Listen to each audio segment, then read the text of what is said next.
Welcome to today's event, Designing for Risk and Resilience, Lessons from Hurricane Sandy for a COVID World. To introduce today's conversation and the incredible co-panelists, we would like to welcome Perry Worldhouse's visiting fellow and an incredibly amazing Penn alum, Lolita Jackson. Most relevant to this conversation, Lolita was the outreach director of New York City's post-Hurricane Sandy resilience plan, known as the Special Initiative for Rebuilding and Resiliency, and the deputy director of external affairs for the mayor's office of housing recovery operations. She is now special advisor for climate policy and programs in the New York City mayor's office, also known as the city's climate diplomat. And she's the lead for the city's work on divestment and climate finance. She's held numerous positions within New York City over the last 14 years and worked for Morgan Stanley Investment Management for 12 years. Perhaps most notably, she's an alum of the Penn School of Engineering and a co-president of the Penn class of 1989. Lolita, it is always so great to have you back at the University of Pennsylvania. I wish that we could have you here in the building. Hopefully we will soon, but please take it away and tell us about this incredible event. Thank you, Mike. As Mike says, my name is Lolita Jackson. I'm a visiting fellow for this year for Perry. Yesterday was the 8th anniversary of Superstorm Sandy touching down on New York City, and the night of October 29th, 2012 is when it landed. There was a 14-foot tidal storm surge in Lower Manhattan, the highest recorded since 1950, due to several factors. First, it was high tide, and the storm also hooked west instead of taking a normal trajectory to the northeast and heading out to sea. It therefore slammed directly into the metropolitan New York City area, which many people don't realize has quite a bit of coastline. New York City has 520 miles of coastline, and the only borough on the mainland is the Bronx. In addition to storm surge, there was also significant wave action on the New York City oceanfront. The combination of all these things led to the following: 44 deaths within New York City and $19 billion of economic impact. All tunnels leading to New York City were flooded except for the Lincoln Tunnel. The Brooklyn Battery Tunnel was filled from end to end with water. Due to an electrical substation fire, all of Manhattan south of 30th Street had no power, with the exception of Goldman Sachs in Lower Manhattan, for several days, leading to the closure of the New York Stock Exchange for 2 days. Breezy Point, an ocean-facing community on the Rockaway Peninsula in Queens, suffered a devastating fire the night of the storm due to electric wires connecting with salt water from the storm surge. Over 120 houses burned to the ground because the fire department couldn't handle the fires effectively due to the storm. Many people chose not to evacuate due to the apparent false alarm of being asked to do so for Hurricane Irene in 2011, a storm which had minimal impact in New York City. Due to this, many people chose not to leave and then were trapped when they later wanted to do so, but there was no way for that to happen. This was a devastating event in the life of New York City. At the time, I had a different role than I do now. I was working in the Community Affairs Unit, and as part of that role, I was deployed to help respond at an emergency shelter the day after the storm, and subsequently asked to join the team that developed the post-Sandy resilience plan called A Stronger, More Resilient New York, which contained 400 pages of 257 initiatives to bring New York City to a place of preparedness for many types of climate-related threats. Subsequent to that, after the Bloomberg administration was term limited, the de Blasio administration was tasked with a large portion of the recovery work when it came into office in 2014, which entailed rebuilding the homes of people displaced by the damages incurred through the storm. I became part of that team as well. Today, we'll hear from a number of key people who are responsible for various phases of Sandy response and recovery, and also the after effects and how that affected other cities and states. First, we will hear from former Deputy Mayor of Operations, Cas Holloway, who was oversight for preparation, response, and short-term recovery for the storm during the Bloomberg administration. Then we will hear from Marc, who was charged with day-to-day operations of coalescing this post-Sandy planning process, and was a great boss and very good at getting to yes. He got me in as employee number 5. After that, we will hear from former First Deputy Mayor Tony Shorris, who entered with the 2014 de Blasio administration and provided oversight in the recovery work at that time. We will finally hear from Billy Fleming, who is the director of the McHarg Center at the Penn Weitzman School of Design, to share insights about how the New York City work has influenced that of other cities. I'll come back after Billy to talk about this work tying into global climate networks and how we continue to interact with cities bilaterally on this important knowledge sharing. I'd now like to turn it over to former Deputy Mayor of Operations, Cas Holloway, to discuss the challenges and decisions that needed to be made in response to the storm. Cas? Thank you, Lolita, and thank you, everybody on the panel. Thank you to Perry World House for having us here today. And I have to say, given the weather last night, I actually had a real flashback to Sandy, because if people remember, after the storm, we actually had snow 2 days after the rain, which created just incredible conditions for people out in the most impacted areas. So let me walk through a little bit of setting the stage for the preparation for the storm, what happened when it hit, and then really where the administration went with that, and then I'll turn it over to Marc.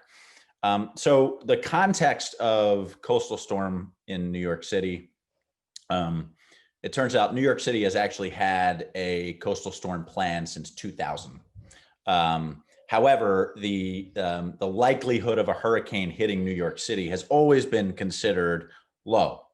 If you are in emergency management, then you know about the Long Island Express, the 1938 hurricane that went through Long Island. But the reality is there had never been a serious coastal storm in modern times that had hit the city. Hurricane Irene, interestingly enough, was headed directly for New York City, but then ultimately broke up right as it was about to hit. So my history, I joined the Bloomberg administration in 2006, and that was right after Hurricane Katrina. And it was at that time that cities all over the country were saying, oh my gosh, I guess I really need a plan for this. And New York City had this plan, meaning that there was this huge pile of paper on a shelf. And Mike Bloomberg said, well, hang on, that's not really a plan. Kaz, why don't you go and figure out with my boss, Ed Schuyler at the time, whether or not this plan is any good and what we need to do. So in 2007, we actually undertook a major upgrade to the city's hurricane plan. And I mention this because back then we, I think, committed $3 or $4 million to setting up the materials in schools for evacuation shelters. And we had a third-party provider who was going to bring in water and meals ready to eat. And Tony Shorris, who you'll hear from shortly, I'm sure can appreciate with me, the Office of Management and Budget in New York City does not like to pay millions of dollars for an extremely low probability event. But nonetheless, we put all this stuff in place. And that was in 2007. So then 2011 comes around, we have Hurricane Irene. We actually activated the system. That was the first time in the history of the city that, based on the low line, based on the storm surge maps, that the city was evacuated at Zone A, the zone that was closest, basically that hugged the shoreline throughout the 5 boroughs. Now, that was a great opportunity to practice, but it also had an unintended negative effect. And that negative effect was that because the storm broke up, people thought that the recommendation to evacuate was wrong. And, so you're always in a way, either a victim of the last war, right? So what is interesting when you look at what happened in 2012, we lost 43 New Yorkers, tens of thousands of people were displaced, many people evacuated, but many people did not. And when we surveyed them, part of the reason was because they said, hey, the last time you told me to evacuate, nothing happened. So I figured it was going to be fine. So anyway, we went into 2012. We actually went through the storm hitting, and in the immediate, so I would say the plan that we put in place in 2007 and got to practice in 2011 is exactly what we executed during the first, the 96 hours between when the storm was formed and then hit the city. So everything from that perspective, I think really went pretty well. You have little issues here and there, but we got everybody into these shelters. Now this storm hit, and then, but the real challenge came with after the storm and kind of the now what, and the impacts to the city, and especially the areas that were hardest hit, were, phenomenal. So we did a couple of important things. We put some people on the ground in each borough to open up recovery centers. And I would say that the most innovative thing that we did is there was damage to, 10 or 20,000 homes in the places that were impacted. And if you remember from Katrina, one of the big debates was about trailers, and they would show these films of fields and fields of trailers and nobody in them. And those trailers cost about $250,000 a pop. So the mayor said, hey, we're not doing that. Why don't we just go in and fix the homes enough so that people can move back in? And initially FEMA was like, well, wait a minute, the city can't go into the construction business. We'll put trailers somewhere. And we said, no, we're not going to do that. And we created a program called Rapid Repairs that essentially restored heat, hot water, and electric to more than 10,000 single and multifamily homes that covered 20,000 units. That was a $600 million program that was executed in 4 months. So that actually set us up for, getting some momentum into the recovery. Now, there were other challenges, and I know Tony's going to talk about those. But I would say that, it really gave us the opportunity to be creative and come up with a way to focus the recovery in the neighborhoods where the economic benefit was also going to be needed. But one of the big questions that the mayor had was, well, we're going to get through this. We are going to do this immediate recovery, but what about next time? And what New Yorkers want to know is, how are we going to prepare? And in kind of classic Bloomberg fashion, I remember had people around the table being like, look, Mike, it does, forget about it. Like, we got people yelling all over the city. Let's just focus on the immediate needs. And he said, no, I want an answer to this question. And so that is when we developed this SIRR special. You know what, Marc, you will go through the name, because it was very funny. But I will say I was involved in getting Marc as the first employee for this, and I do think it is one of the great legacies of the Bloomberg response to Sandy, and maybe of the administration. So, Marc. Thanks, Kaz. Thanks for that backdrop. Kaz was in the middle of so many different crises. This was just the one. He deserves a firefighter's badge. I'm Marc Ricks, and as Kaz said, I had been in the Bloomberg administration middle of the first term to the middle of the second term. I was on Wall Street, actually at the groundbreaking for for the first building over at Hudson Yards, when I got a call on my cell phone from one Deputy Mayor Kaz Holloway. I assumed he was trying to track me down at the same, because that he was somewhere in the same event. I didn't return the call until after the event, and he was asked me to come back to help lead an effort that became known as the Special Initiative for Rebuilding and Resiliency. I'll share one, at the time I was at Goldman Sachs, and I'll share one quick anecdote of the transition I made out of Goldman back temporarily to government service, because it's relevant to something that both Lolita and Kaz mentioned, which was the fact that the strong preparedness for Hurricane Irene had the unintended effect of giving people a false sense of comfort leading into Sandy. It's interesting because before I transitioned out of Goldman, I sat with the Goldman Sachs disaster preparedness team, because those of you who are in New York may remember that their new building at 200 West Street was surrounded by a 12-foot high wall of sandbags in an area where that wasn't true. And so I asked the team, why were you so much better prepared than any other downtown building owner or occupant? And it's interesting, they took away the exact opposite lesson from Irene, which is that in the aftermath of Irene, the question wasn't asked of what was the impact on us, but rather how well prepared were we had there been an impact? And the answer was not well prepared. In other words, the senior people there were dissatisfied with the Goldman team's response to Hurricane Irene, even though in the end it was of no import.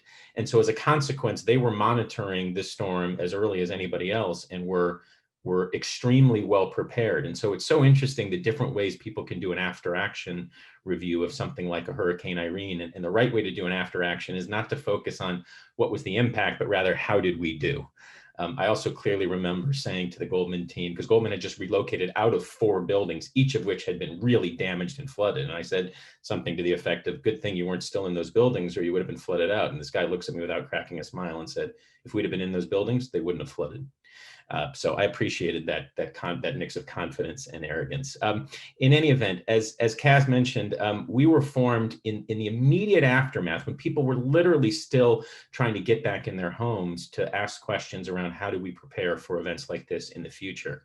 And I always thought that our team had the easier job. In other words, the operational lift associated with getting people back in their homes in the midst of crisis, I think is just a far more fraught undertaking than asking the question, how do we protect New York from these types of events in the future? What I remember being pleasantly surprised by was the willingness of people, even in those impacted communities, to engage on this topic. In other words, it would have been easy to expect them to say, why are you here in our community talking to us about the future when I'm worried about the now? But the opposite proved to be true. They understood that this type of thing could happen again and again and again. And so we're quite welcoming of that engagement. So I appreciate the foresight that the then mayor and his senior team like Kaz had in setting up this initiative. We set ourselves up to answer 3 questions. What happened during Superstorm Sandy? What could happen in the future? And what do we do about it?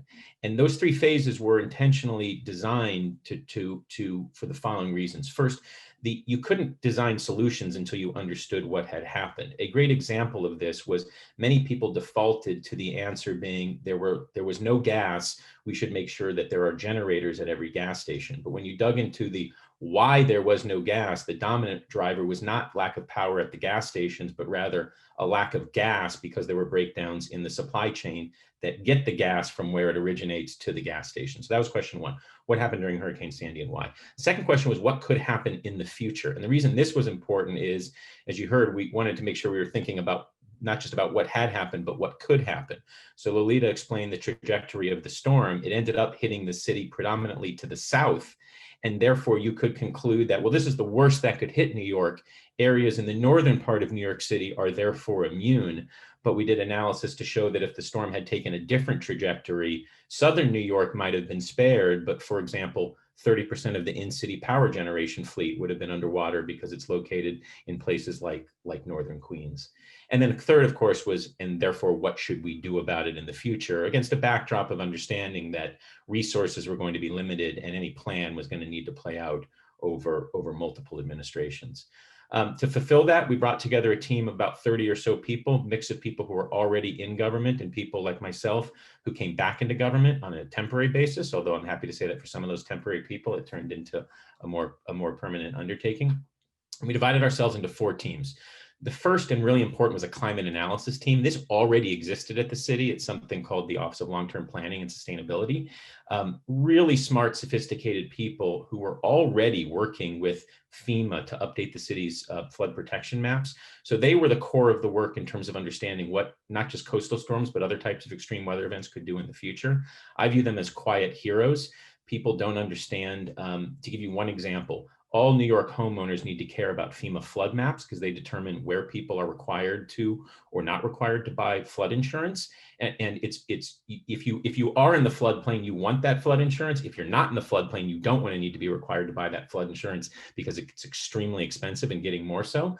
And they were great at working with FEMA to sort of shape these maps in the right way because FEMA was a really blunt instrument. The second team was what we called citywide infrastructure and the built environment, which was a team that was focused, to think about the critical systems like the fuel supply system, the electrical utilities, importantly sectors like the healthcare business, industry, where we relied, in all of these areas, we relied, although we had a hardworking internal team, relied heavily on outside experts. So I very clearly remember sitting alongside our healthcare lead in Tony Shorris's office when he was helping to run NYU and trying to understand what happened there during the storm and how they were thinking about the future.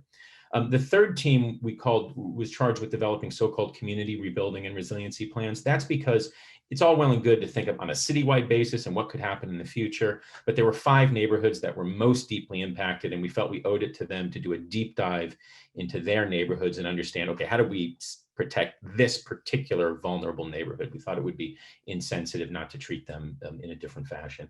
And then the fourth team, importantly, which of course Lolita ran, which was an outreach team that I'm really proud of, because I like to say that Lolita brought the discipline and rigor of an engineer to an effort like community outreach that's not always known for that level of discipline and rigor. And so you combined a lot of kind of high touch personal engagement from Lolita and her team with a color-coded chart that indicated who we were going to talk to and when.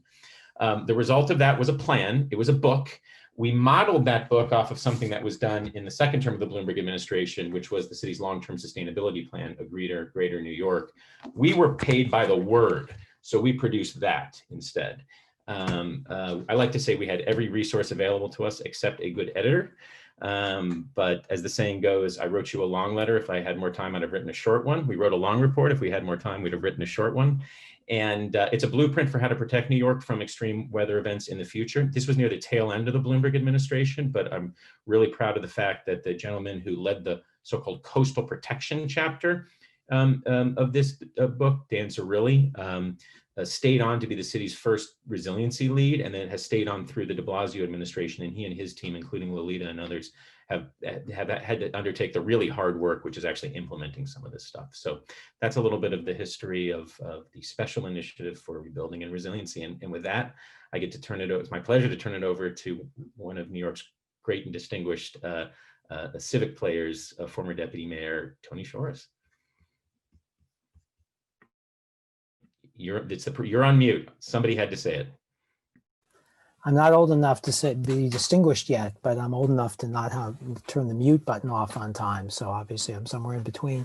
So thanks, Marc, and thanks first to Perry Worldhouse for setting all this up. And it is terrific to be with colleagues like Cass, who was my immediate predecessor in dealing with all the dreadful things that can happen when you run a city, and to Marc, who I'm going to talk about a little bit more about the importance of that SIR effort that he led, and Lolita, with whom I worked, and we did so much good stuff together in building on the foundation we had before.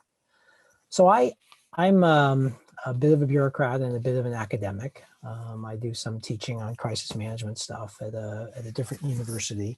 And so I think a little bit about these questions of preparedness and management and response and recovery. And in some ways, this is a story of all of those.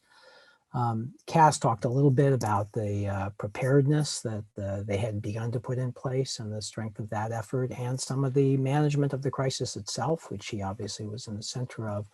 I had my own crises to deal with, but thank goodness I missed that one. I was running a hospital system at the time, so I had a different version to deal with, but nothing as broad as Cass had to deal with.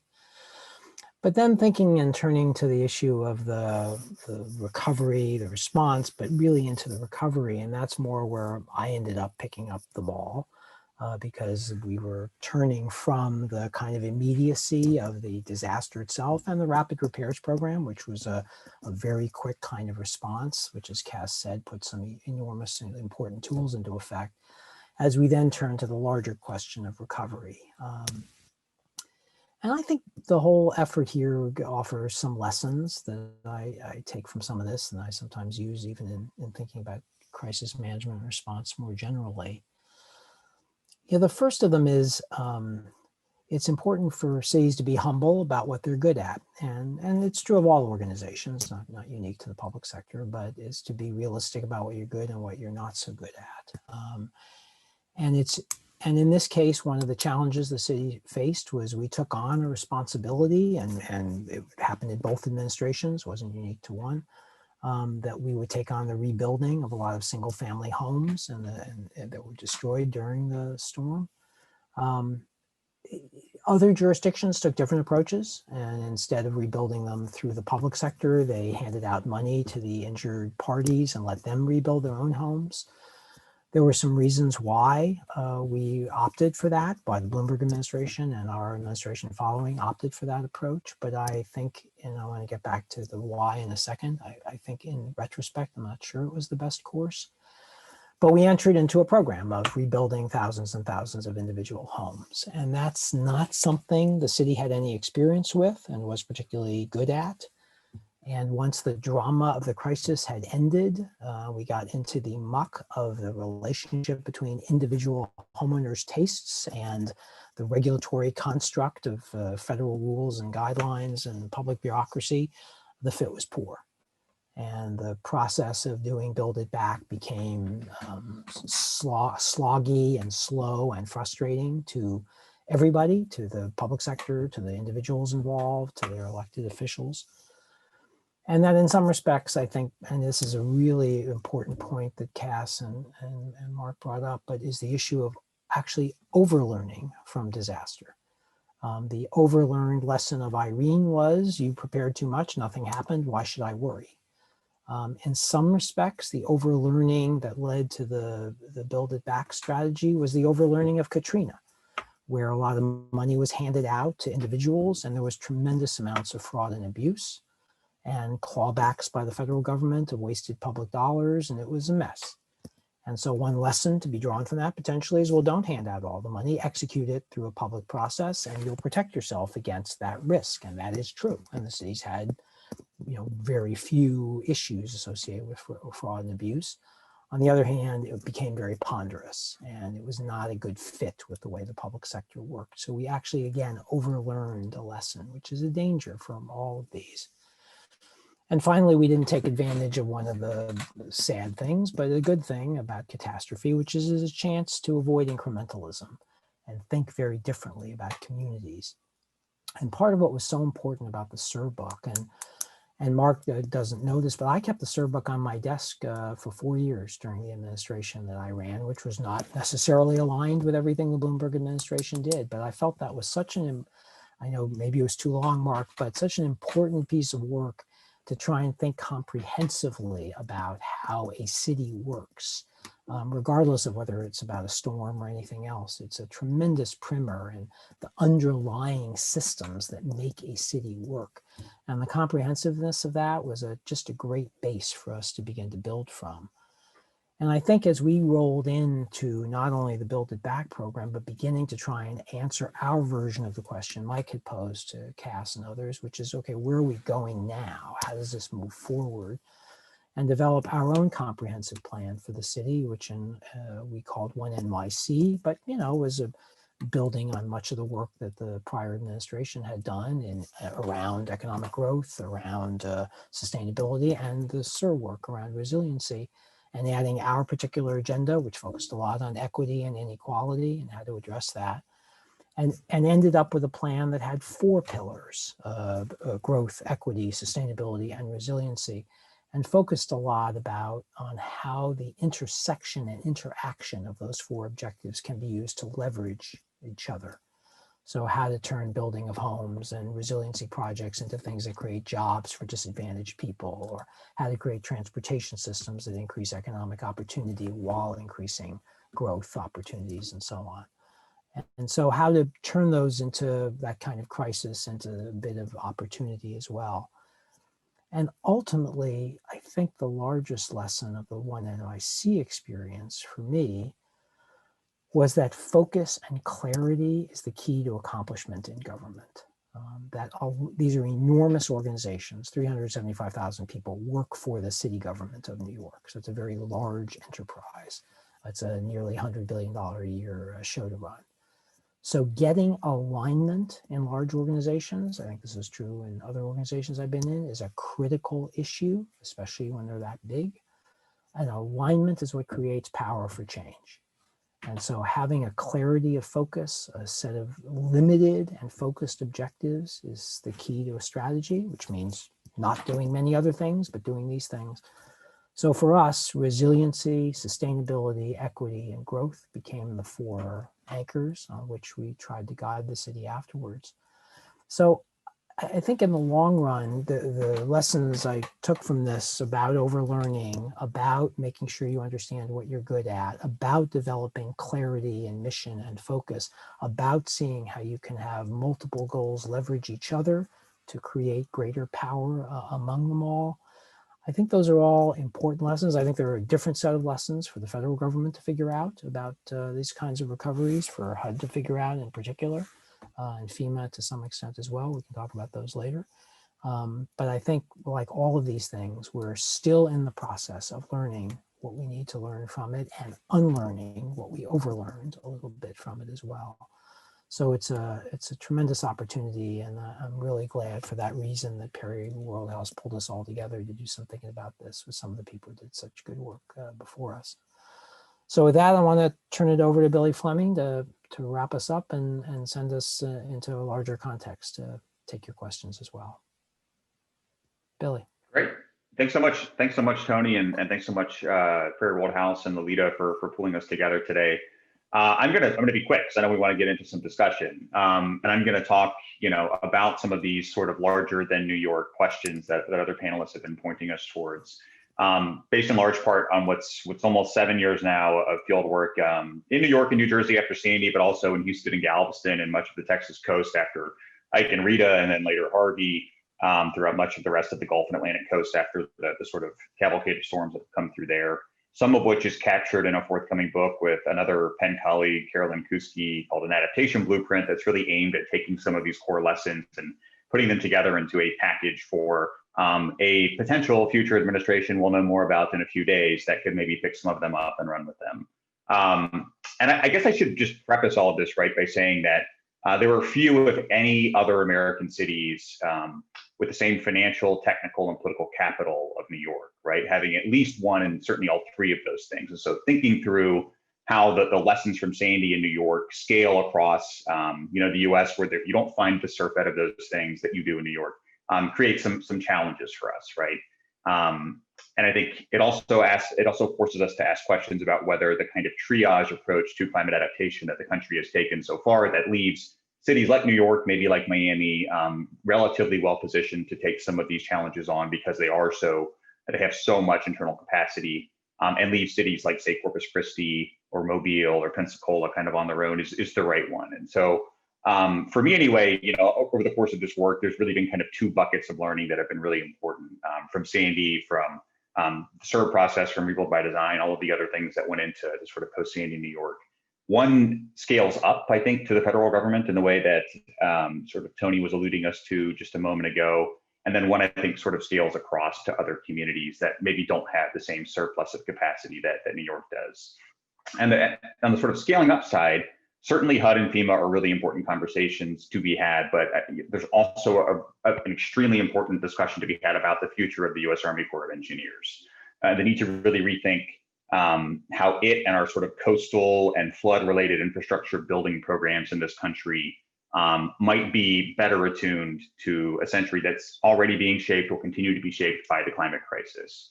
And knowing, I spent a lot of time at district chiefs all over the course of the country, or all over the country over the course of this field work.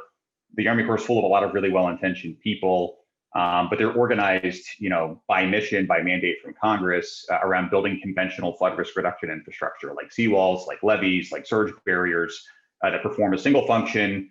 They get cost engineered down to a single sort of monolithic piece of gray infrastructure. They often can find creative ways to break that in places like New York, but elsewhere it's a much harder task for them. And so thinking through how the Army Corps, if it is going to continue to be our kind of singular force or entity shaping the coastal infrastructure of the US, if that's going to continue to be true, how do we think about sort of redesigning it for these challenges? I think it forces us to grapple with a couple of things we can talk about in more detail in the Q&A, but one is really taking on something called the 3x3x3 reforms within the Corps. This forced the Corps about almost 10 years ago now to begin taking on projects that could be completed in 3 years or less at a cost of $3 million or less. And when the program was begun, that could fit into a single 3-ring binder or less. They've since upgraded that to a 3 gigabyte folder or less. And what that does is force the Army Corps to take on smaller and smaller and smaller chunks of projects when the problems we're facing are getting larger and larger and larger. They can always find waivers to that, but the general system of infrastructure building there is really constrained by that. And the other two really quickly are just that, the Army Corps is historically and generally underfunded, and in a way to sort of deal with that underfunding, they've instituted an inter-district competition for new starts for new projects. So rather than sort of building the economic capacity of the Army Corps to meet the challenge of the climate crisis along our coastal communities, we've given them a fixed amount of money and said, fix what you can, we'll worry about the rest of the stuff down the road. And that inevitably privileges a few places where there is, again, real existing political, financial, and technical capacity like New York. The last thing I would say about the Army Corps before I talk a little bit more about these other communities is that it's really constrained by the way it's forced to evaluate projects using a national economic benefit standard that really can't or very poorly includes household-related concerns over commercial concerns, that really fails to account for a bunch of different environmental and ecological impacts alongside those same commercial concerns. And again, these are things that folks within the Army Corps know, but they're not able to really address short of either executive or congressional action. And to just really quickly talk about sort of where some of these lessons from New York might scale to other parts of the country. There's a lot we could say. I'm sure we'll talk about in the Q&A. The most obvious one, at least for me, is just after several years now of watching the Rebuild by Design competition sort of work its way through the city, seeing the products that have come out of it, and seeing the sort of the promise and the limitations of it as it played out in New York, is that this kind of recovery through competition model really has to die. I don't know that there's another city in this country that really needs to focus on a design competition as one of its primary instruments for thinking through these more radical visions of what a future post-storm or post-climate change might look like. And I say that for lots of reasons, again, we can talk about in the Q&A, but in all kinds of ways sets both the city, the state, HUD, the communities they're working with, and the design firms and engineering firms who are asked to do this work up for disappointment. And I think in particular, thinking about the lack of certainty around procurement before RBD was begun, the kinds of problems that created for the projects that are now in the pipeline to be built, the expectations that had to be managed as best they could with communities who maybe felt like they lost a bit of their voice in that process as different firms moved into different projects took on totally different shapes or forms than they sort of had at the beginning of this RBD competition, has really created some problems there that I think we want to avoid if we're thinking about how to avoid this triage post-disaster sort of recovery approach and think more holistically about how we channel climate investments into a variety of places, hopefully anticipating rather than responding to storms. And then the last thing I would just say really about this is that given New York's focus in the state of New York's focus in the last few years on larger climate policy that mostly has to do with carbon emissions reduction, there's also a real need to just think about how we pair these investments in climate adaptation with emissions reduction. Wasn't at the forefront of anyone's mind in 2013, 2014, as a lot of this work was coming together. But thinking about how those two things get channeled into the kind of transformational and often fleeting investment opportunity that a post-disaster CDBG-DR appropriation allows is crucial to thinking about how we actually limit the amount of adaptation spending we have to do the rest of the century by focusing it in on both protecting people where they are and limiting future emissions. So with that, I will shut up and turn it back over to Lolita to kind of bring us into the discussion.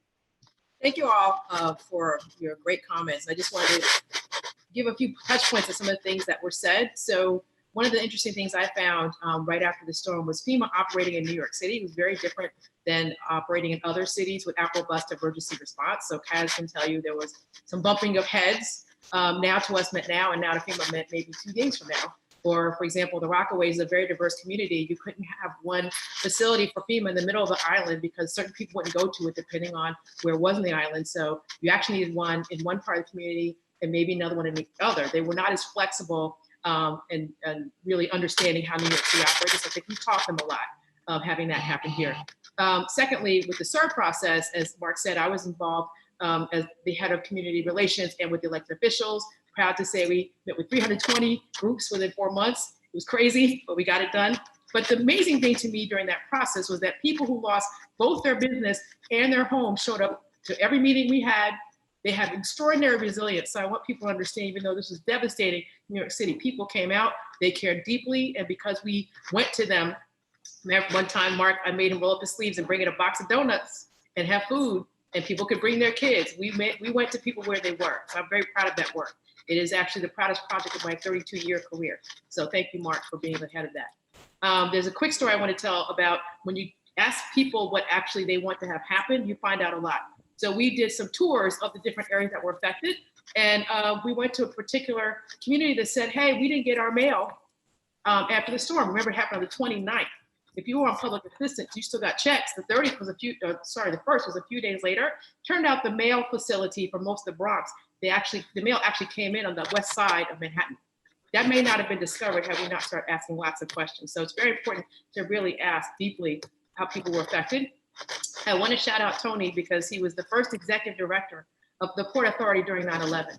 He came in with significant disaster response and also recovery experience and brought that into his role. So thank you for all your service throughout all the years that you've done in New York City. Your resume is so long, it would take us this entire hour to read it. So I want people to understand that he came to the table with a lot when he came to that job as first deputy mayor. The concept of overlearning lessons, I think, is an important one and really something that people should take away from this call. And one thing I wanted to add to what Billy just said, the Army Corps of Engineers yesterday announced the start of construction in the Rockaways for the Atlantic Shorefront Resiliency Project, which I believe was, sir, 8 years after the storm. That should tell you all you need to know about the efficacy and how fast we're able to get projects done. So I just have a few comments to how we tie into global networks and other cities. Very soon after the storm, New York City was in contact with officials from the Netherlands, as keeping out water is imperative there, and they actually have a Minister of Infrastructure and Water Management. Other municipalities and countries offered immediate assistance as well. Longer term, New York City engaged deeply with global organizations like C40 to engage in knowledge sharing in networks such as urban flooding, connecting Delta cities, and cool cities, which addresses urban heat island issues. More New Yorkers die from heat than anything else, weather related in New York. And a great example of bilateral cooperation, the New York City Department of Environmental Protection engaged in an MOU with the city of Copenhagen to embark upon a cloudburst study in order to study the effects of sudden and sustained downpours. As a broader example of our work, New York City completed the very first plan in the 100 Resilient Cities Network in 2015, One NYC, which Tony addressed earlier. 100 RC was formed in late 2013 by the Rockefeller Foundation with a goal to provide 100 global cities with resources and expertise to create resilience plans. Due to our completing our plan first, we were able to provide much advice and knowledge sharing with many of the other cities in the network as they began their planning processes. New York became known as a world leader in this work on a municipal level, and we continue to interact with networks and individual cities on the topics. And now, before we open up to audience Q&A, I'd like to ask each panelist a follow-up question.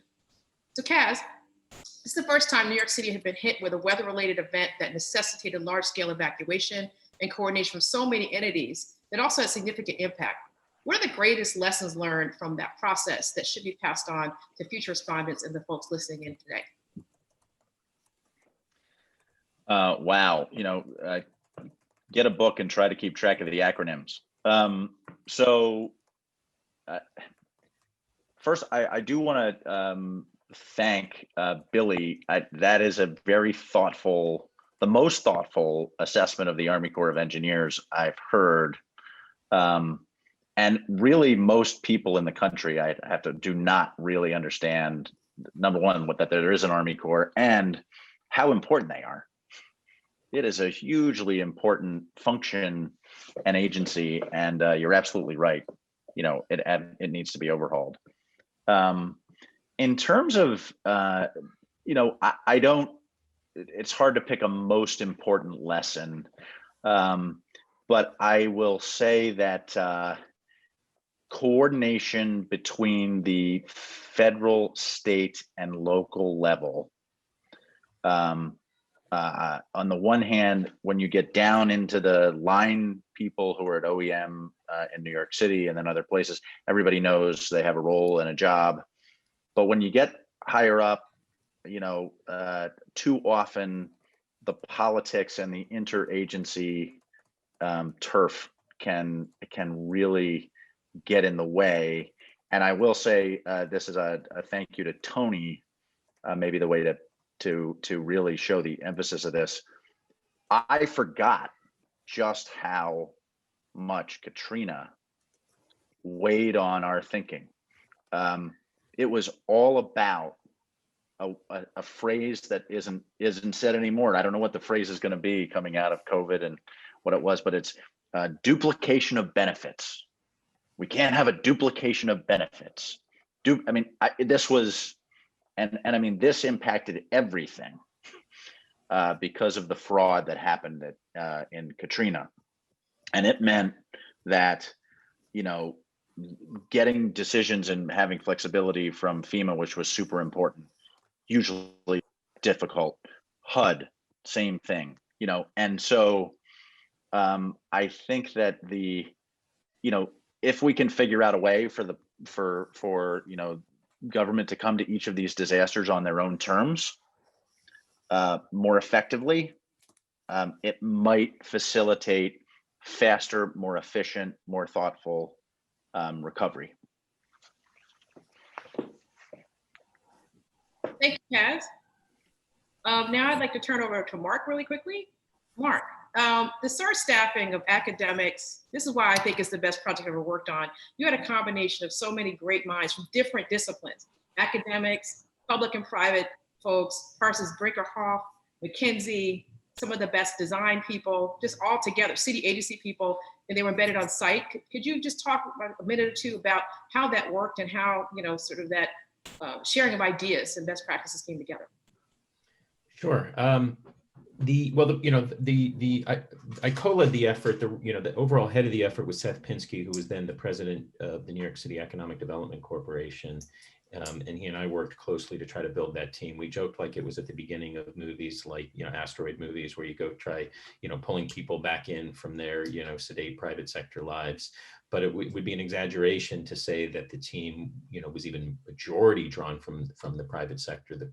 Actually, the bulk of the core team was people who were already working in government, either at, as I mentioned, the Office of Long-Term Planning and Sustainability, where there was deep subject matter expertise, but also people who were employees, not only of the agency Seth ran, New York City Economic Development Corporation, but also people who were seconded from the agencies. And so in some cases, for example, we actually went to the commissioner of the relevant agency and said, this is an important undertaking, and we don't want to bring in somebody from outside. And the magic is going to happen from the connectivity between our effort and your agency. You know more about your domain expertise than we do. And so is there somebody that you want to have work on this? And so in one case, for example, the Department of Environmental Protection, which Kaz had previously led, actually seconded somebody from their team full-time to our effort. In another case with then City DOT Commissioner Jeanette Sadiq Khan, she actually went and tapped on the shoulder somebody who used to work for her, who by then was at Parsons Brinkerhoff, and he came back into government temporarily. And the importance of that was that although Kaz set us up as a sort of independent team, the connectivity to the agencies and having them feel a sense of ownership of the work as opposed to it having been usurped from them was really, really important. So all the work that went out that was kind of representative of the work of a particular agency had the sign off of that agency.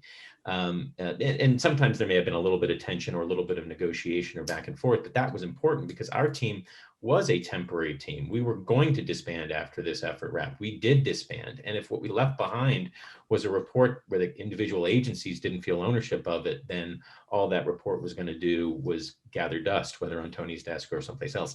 So we wanted people to open it up and look at it and use it as a blueprint. We drew inspiration from Plan YC, which we felt did have a sense of ownership amongst the agencies, and so was carried forward. And so actually pulling in people from the different agencies was a big part of that. To the degree we brought people in from the private sector, it was just mostly for additional capacity. In many cases, people we knew and had confidence in. And I really, as you reflect on the months after Superstorm Sandy, it was one of those moments where people really pulled together and pitched in on behalf of the city. People really wanted to help. They were happy to sort of get that call. I don't know if that spirit is as much in effect right now in the sort of immediate, not even fair to call it post-COVID. We're still in it. And I wonder why that's true. And I part of me wonders if it's because everybody is themselves being impacted. In other words, I lived at the time on the Upper West Side, which was really unimpacted by Hurricane Sandy. And so I wasn't having to deal with my own day-to-day struggles. I could come in and do this without worrying about sort of where my family was going to live. And I wonder if I, at least from a distance, don't sense that same the spirit of sort of people coming together to pitch in to help their city. I wonder how much of that is, one, because you can't physically come together. I think the bonding that was possible on that team was partially because we worked in the same space very closely for 6 months. And of course, you can't have that. But the second is people have so much to do to kind of keep their own day-to-day lives together and to keep their kids educated and to figure out where they're going to spend the next 6 months, that it's almost like everybody, unlike Sandy, everybody feels impacted.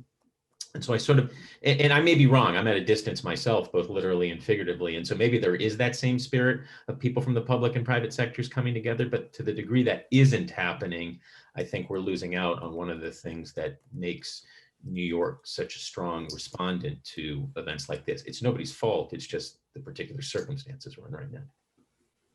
Thank you, Mark. And before I turn over to ask a question to Tony, please put your questions in the chat. We'll have about maybe 10 minutes to answer them. So please, while we're doing the last two people, please put your questions in and I'll get to those in a few minutes. So Tony, we've spoken, you and I together, about lessons learned from experience like this don't often get memorialized. So you're sort of relitigating or redoing everything each time, not you personally, but in general, people are. And what would you recommend for helping to institutionalize and memorialize this memory across shocks and disasters through other cities, through our own city, et cetera, across administrations? Just some thoughts on that, since you have been part of the civic life of New York City for over. And failed to learn from them repeatedly. So look, you know, a couple of things would help here. First, the kind of work that Billy's doing is super important. So not only doing it's very hard to do thinking in the middle of these things. You have to do the thinking afterwards and do the analytic under a calmer setting. And I think the kinds of books that he's talking about writing, Drowning America, others, those are places that people like me are going to learn from when we're not in crisis. So we can begin to think about those things. A. B, institutional capacity in the government is very important. Many of the same people who worked for Kaz work for me and brought some of their learning across. And it's very important that the public sector find ways to keep its talent inside rather than losing them all to the private sector for whatever benefits that may offer. I think third, there are potentially institutional roles that can be created that can bridge some of those. Entities that are designed in a way. Marc's role was a kind of an unusual one, right? To pull people out of the emergency and to have them think long term while the emergency was still going on. It's pretty unusual. But just the notion of creating people who are not in the day-to-day crisis, who can do a little bit more pulled back thinking. The original notion behind the Office of Long-Term Planning, you know, which was not mine, it was a prior, the Bloomberg administration, was to try and create people who could have that kind of longer-term focus and begin to internalize some of that longer thinking. That's very hard to do for the people who have a job like Cass had or like I had, because there's a fire every 5 seconds. We try, but having people who have some dedicated function around that, who can read the books that Billy's writing, who can learn from the career staff, the lessons they've seen, and can begin to think about how to apply that institutionally, I think that can be a really important thing. Look, in the Trump administration, one of the worst things they did was cut out of the White House the emergency staff that did pandemic planning. Because, to Cass's point, it's not just OMB, it's politicians too, who say, why would I worry about that? There's only a 1 in 50 chance of that happening. I have, you know, a newspaper reporter calling me right now about the crisis of the moment. Yet it's exactly that kind of preparation that can put you in a somewhat, you're never in great shape, but somewhat better shape when something bad does happen, and where someone knows where the playbook is and understands how to implement the playbook. And so, and finally, I think it's really important to have crisis managers on the staff, to have people who really do think that way, The reason 9/11 worked at the White House during that crisis was not because George Bush was a great crisis manager, and it wasn't because Condi Rice was, even though she was in command at the White House, she and Dick Cheney. It's because they stood up and let Richard Clarke sit in the front chair in the Situation Room when that happened, because he was the professional crisis manager for the administration on 9/11. And whatever the merits or demerits of what happened, there was a steady hand who understood how to deal with crisis. And that's not just a skill set, it's an emotional temperament. It's a kind of person who gets calmer when it gets worse, doesn't do what a normal human being would do, which is to run and scream. It's a kind of a mental mindset, and it's a learning from multiple crises. So I think institutional structures, I think academic learning, I think having professionalized crisis management, I think having entities that rely and access career staff, I think those are some ways to bridge over the knowledge gap, always keeping in mind that too much recitation of the last disaster is the risk of overlearning. So we need to be particularly careful that you don't want to have somebody who did one. You want somebody who's done several, because then they can see the patterns among them. So with that, I'm going to tune off Lolita because I'm stuck going to a meeting on the COVID crisis next. So I apologize for that, but they just, the hits keep on coming. But thank you all. Yes, thank you, Tony, for being part of the panel. We appreciate your insights. Billy, last question to you before we open it up to the floor. Having worked with many cities on these issues, what are the core pieces you feel cities could learn the most from when looking at New York City's response and recovery? You said one about rebuild by design and that process, but are there any more that you would consider that would flow to other cities as well and other disasters? Sure. Yeah. I mean, it's a great question. I think Marc's point about the pre-Sandy work, pre-Irene work that went on in New York to sort of think about what disaster recovery could look like, to begin to identify projects that could either be ready in that pipeline for, when disaster strikes and CDBG-DR approaches come in, to be able to build them faster, or to just begin building them before disaster hits is a big part of that. And what I mean here, you mentioned this a little bit, Lolita, in your kind of transition back to the Q&A, the timeline of building major infrastructure projects, even like minor infrastructure projects in this country, kind of being at the most optimistic end in the 6 to 7 year range, and at the more typical end, probably in the 10 to 12 year range. 8 years feels like a lot in New York is actually pretty quick, given like the way we build projects in this country. And so there's a couple things there that are really important. One is to have, ideas relatively well developed already in the queue, and that requires pretty robust planning processes and institutions in cities that often don't have them. So this is a question, for HUD, for FEMA, for other federal agencies who are often the source of this federal transfer of funds that make that kind of planning, anticipatory planning possible, to think about sending it to those cities. I see a dog in your background, Lolita, too, by the way. So you have to, this is the rule of Zoom. When a dog shows up in a webinar, you have to let them get some camera time. So at some point we got to see them. So that's what makes it funnier, but go on. So that's one, like getting projects in the queue that can be ready to go when those appropriations come in the worst case scenario after a design, in the best case scenario after a disaster, in the best case scenario before a disaster. And the other is to think about like where you can channel existing funds in your municipal or state budget to begin some of this public works upgrading and infrastructure work that has to happen anyway. I think there's an easy line actually to draw between, recent calls to reconsider municipal spending on, say, police budgets, and to think about like how we might channel all this money we say we don't have into infrastructure building in state and local government. And so, there are lots of other parts of municipal and state budgets where we can look for trimming funds that are maybe spent on things that aren't actually taking care of our communities and our cities the way we might want to, and funnel them into projects and into governance structures and into processes that actually allow those things to happen. And those are things that can happen at any scale of any city, all of whom have their own like quirks about how they, fund these different social and public services. So with that, I'll throw it back to you.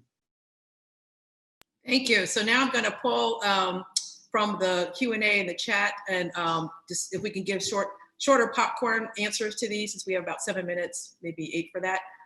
So it's a question from Sarah Prowl. Marc Ricks mentioned FEMA maps and insurance, suggesting that those outside official flood zones should not purchase flood insurance because it's expensive. But flood insurance also helps people to recover from disasters and should encourage development away from flood zones. Shouldn't we encourage people to buy flood insurance while also trying to find a way to make sure it's more affordable and equitable? Also, can someone on the panel explain why New York City challenged the FEMA flood maps that were being redrawn around the same time that Sandy hit? So I wanted to just answer that last question. I think that there may, because the rest of this question says it understands that city officials try to decrease the size of flood zones. Actually, the FEMA maps did not incorporate sea level rise. So we did our own calculations to incorporate sea level rise, which was very important because New York City, as I said, is a city of islands. So that is really why we challenged those flood maps. I'll turn it over to Marc, who really led that.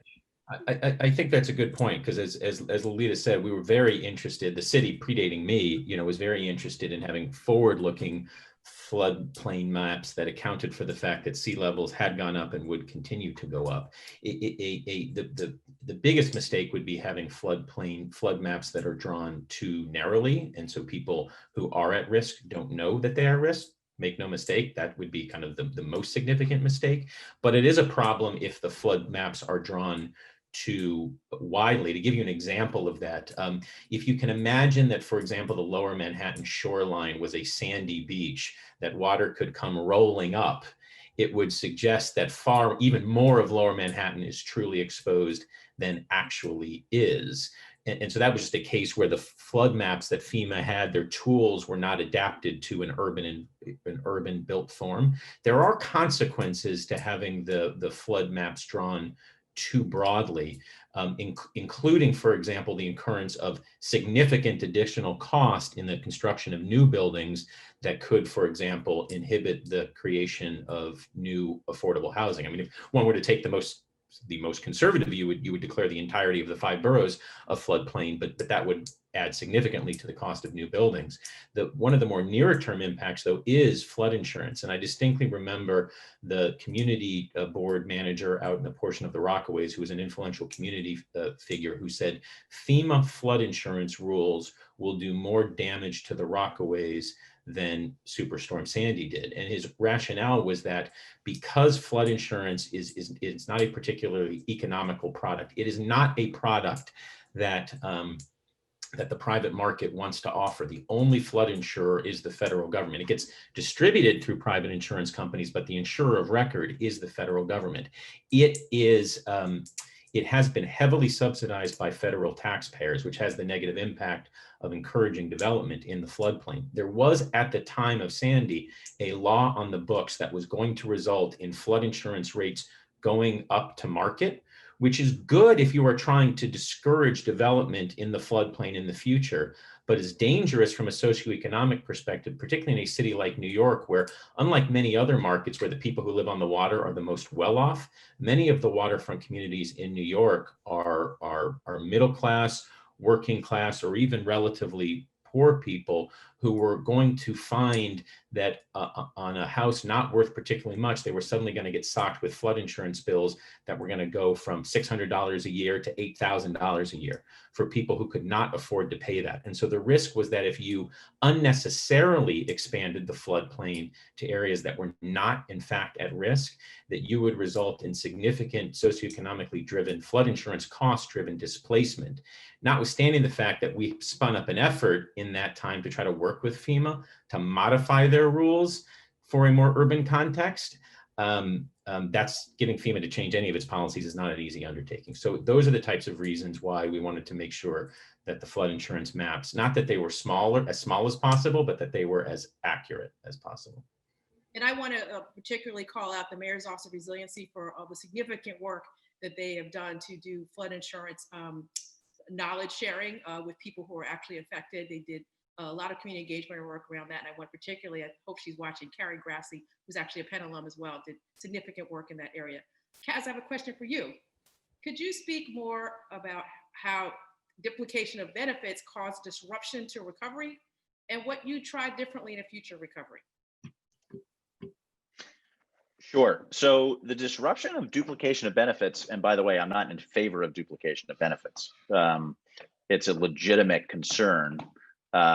You want people to, you want to help people recover, make them whole, or you're never going to make them whole. I mean, and you don't want them to be able to keep going back to the well. So I'm not in favor of duplication of benefits. The issue with duplication of benefits after Sandy was the following. We almost didn't get to do rapid repairs because the main concern that was driving FEMA's decision making was, we're not going to be able to keep track of what dollars get put into these homes, and it's going to be a double benefit for them because they're also going to get their FEMA checks. Now, ultimately, in the rapid repairs case, we used PA. We were able to basically justify the program under what is called public assistance under the Stafford Act, which is great, and we can get into more arcana about that kind of stuff. But just using that as an example, the level of auditing, oversight, and constraining of decision making to try to prevent this one thing, ultimately throttled both the kind of throughput of recovery, so to speak, and I think its ultimate reach and dynamism. So what would I do about it? I think this notion of how can you come to the disaster on its own terms. There is a list of concerns that people come to the table with. Recognize that those biases are going to be there, and they are driven from important places. But maybe if it's possible for the decision makers at the beginning to say, okay, I got it, but we're not going to allow the exceptions and downside risks of the last disaster determine how we're going to set the framework for the entire recovery of something that's right in front of us now. Thank you, Kaz. And I think this last question probably is going to go to Billy. So Billy, someone has said they're curious to hear you speak to how we can avoid being tempted to turn to the competition format in future disasters and in COVID recovery and prep for future health emergencies. What would the best alternatives be? And could you speak to how you may have reorganized Rebuild by Design competition to a more effective effort? Sure. I mean, I think some of the biggest challenges that Rebuild by Design presented were this inter and intra-community competition for scarce resources. And so, in New York, beginning with 140 applications, winnowing that down to 10 teams and, a dozen or so communities, all of whom, then have to have some time commitment, some, material commitment to the planning and competition process, with no guarantee of anything really on the other side of it. And then even for those for whom maybe they felt like there was a guarantee when their projects were selected as finalists, seeing those projects change in some cases pretty dramatically over the course of the next few years from maybe what they sort of imagined or helped co-produce as a part of the competition. And so there are a couple things that I think are pretty important when thinking through like what a response might look like to future storms, whether it's in New York or other cities where a competition might be the kind of idea that's floated. And one is to just do away with all of these kinds of these vehicles that engender a kind of like very, very real rivalry and competition for resources between communities in a city that often, either where we could spend time actually selecting some of those partners, some of those communities ahead of time, rather than asking them to commit to time that may not actually yield anything for them. And then thinking through what the actual sharing of power would look like there. So rather than asking for feedback throughout the process, I think one of the things Rebuild by Design did particularly well was involve communities from the get-go. So rather than coming to them with a set of sort of formal design proposals and then asking for consent, they actually, in the best cases, I think, asked communities to help co-produce the work. So finding ways to do that don't result in that don't lead to an end of a process that doesn't guarantee anything for any of the partners involved is one way to really avoid it. And I say that, I don't mean that glibly. I mean, actually, thinking through some of the communities who invested a lot of time, some of the community leaders who invested a lot of their own credibility in their organizations in spending a lot of time in the Rebuild by Design competition, only to sort of see it end for them the way so many other city planning processes have ended for them and for other sort of low and middle income communities all over the country, is a way that actually makes it harder for us to do this work going forward. So that's all a long way around to saying, the way that I would sort of recommend approaching this in a sort of future response would be to do away with this intra and intercity competition, and to make some of those harder choices up front about who's going to be first in line for, say, the investment side of a climate recovery program, and to sort of live with the popularity or unpopularity of that, and to be able to make promises we know we can keep to communities we're asking to dedicate time and resources to, envisioning their future and then delivering projects that can actually achieve it. Great. Okay, I have a lightning round last question because this is somebody that I know and some of the people on here know. And it's a question for Kaz Holloway from Mike Morella, who worked on SIR with us. How do you suggest the next mayor of New York City structure the Office Department of Long-Term Resiliency Planning? What role should that office have? And how does that differ from how it was structured in the last two administrations? So I know it's a probably very long answer, but if you could make it in a minute or less. Boy, oh boy. I mean, come on. Okay, I have one idea. It's right off the top of my head. Look, I think that the step that I think could help is just making sure that the principles, the thinking, the context of that kind of planning just needs to flow through the entire capital budget for the city of New York. So, maybe a deputy mayor for infrastructure and resilience, like make it part of the senior leadership team. And then every single day that person wakes up and thinks about it. So, something like that. How's that? That was a great short answer. Okay, so before I close, I would like to thank the Penn Institute for Urban Research and the Wharton Risk Center as co-sponsors, particularly Jeannie Birch from IUR and Howard Kunwerther, formerly of Wharton Risk Center, who actually both worked on our post-Sandy research back in 2013. And I want to recognize their collaboration with New York City at that time. Thank you also to the McHarg Center. I personally look forward to working more closely with them and with Billy in particular. And thank you, Billy, for joining us today. And I want to thank Perry Worldhouse and of course, Mike, for providing this platform for this great conversation. And finally, to my three colleagues who helped bring the city through a very rough time and galvanize people like me, not only to action to bring it back, but to be an example to other cities around the world. So thank you, everyone. And I'm going to turn it over to Mike. Thanks so much, everybody, for an incredible conversation. Lolita, it's such an honor to have you as a Perry Worldhouse Visiting Fellow this year, especially as an alum. And I hope that this has been, at least it was for me, inspiring and informative for our audience, particularly those continuing to work on climate change and resiliency planning, and any students considering careers in those fields. Thanks, everybody, for joining us. For our regular attendees, we will not host a World Today next week on Election Day, and instead encourage you, if you are eligible, to vote. And we'll be back the following week to discuss U.S. foreign policy over the next 4 years. I hope you will join us. And more information on our upcoming events will be dropped in the chat with links to register. And as always, you can access a recording of this conversation on YouTube and find out all about us on social media, Instagram, Twitter, Facebook. We're at Perry Worldhouse. Hope everybody stays safe and healthy, and have a great day.